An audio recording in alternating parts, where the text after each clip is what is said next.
might not be as good as he once was, but he's as good once as he ever was. Vince McMahon showed he could still pull the puppet strings. 11 months ago, a sold-out crowd in the same Philadelphia, the same dirty, nasty, extreme Philadelphia arena, had one of the most hostile reactions to Roman Reigns winning the Royal Rumble. Fast forward 11 months later, on what you would figure to be a routine, subpar Monday Night Raw, we got a 3-hour show that kept a sense of urgency, a feel of importance, and the smell of surprise.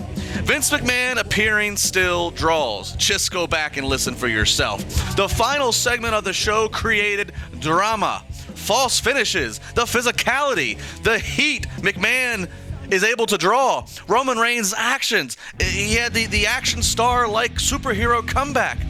It looked like Sheamus had Reigns beat. 1, 2 3/4, kick out, false finish. The crowd on their feet doing the yes chant. You know, the Daniel Bryan chant. Talk about irony. A chant that's origin was to support Daniel Bryan has evolved into being the universal chant of approval for when the fans like something.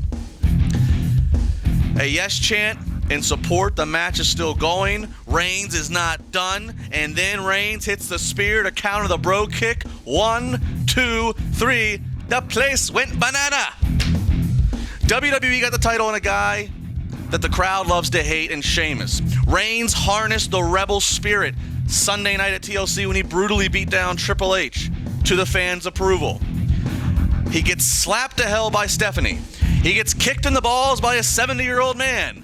Success, my child. Success.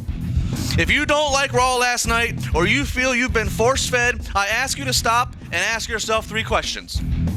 You probably have some underlying bitterness because it's not the golden age of the 90s, Daniel Bryan's been injury-prone, and CM Punk ain't around. So, question number 1, do you really want to give a positive review, and do you really want to like an episode of Monday Night Raw? Question 2, imagine watching and just absorbing what you see on TV. You know nothing about the backstage. You know nothing about who is actually liked and supported by who. Do you still hate it that much? And if you answered yes, honestly, the first 2 questions, then question 3, why do you keep torturing yourself? Roman Reigns did his job. Vince McMahon did his job. Sheamus did his mother flippin' job. Why people don't like Sheamus is irrelevant. Motive for disliking a heel isn't anywhere to be heard when that heel is getting the babyface over. Blah, blah. Sheamus was boring. Blah, blah. He's friends with Triple H. Blah, blah. It's the smartest of the fans who usually get worked the hardest. They spend more time in their head in bitch typing than actually watching the show. I'm sorry. I can't do nothing more for you other than step 1, admitting your problem. TribLIVE Radio, we got 50 more minutes, presented to you by Gladiators of the Cage.